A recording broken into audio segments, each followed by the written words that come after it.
Our starting point to this morning is Indonesia, as that is where President Moon Jae-in kicked off his 8-day tour of Southeast Asia on Wednesday. Now, upon arrival, the South Korean leader reaffirmed his pledge to look to ASEAN member countries for further exchanges across more sectors. Indonesia, he said, is key to that initiative. And traveling with the president, our Moon Connyoung reports from Jakarta. South Korean President Moon Jae-in has arrived here in Jakarta, the first leg of his 8-day three-nation Southeast Asia tour, which will also take him to Da Nang, Vietnam, and Manila, the Philippines. President Moon Jae-in and First Lady Jung-sook kicked off their first state visit with a banquet with Korean nationals living in Indonesia. The president vowed to speed up efforts to expand South Korea's diplomatic horizon beyond the major four nations, namely the U.S., China, Japan, and Russia. 저는 대한민국의 외교 지평을 확대해야 한다고 늘 강조해 왔습니다.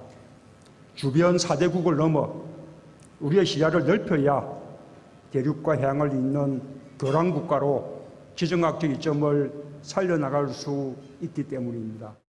Referring to Indonesia as a key member of the ASEAN, Mr. Moon added that his trip to the Southeast Asian country marks his very first state visit as president.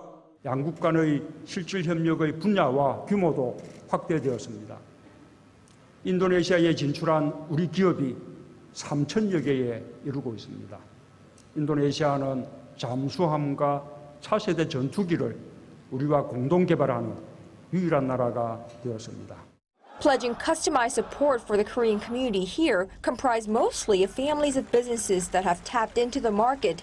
South Korea's chief honorary ambassador for the 2018 Pyeongchang Winter Olympics urged their support for the Winter Games at home. The South Korean president's bilateral summit with Indonesian President Joko Widodo, as well as an extensive roundtable and forum with business leaders from both countries, will highlight Mr. Moon's 3-day state visit to Indonesia. Moon Connyoung, Arirang News, Jakarta.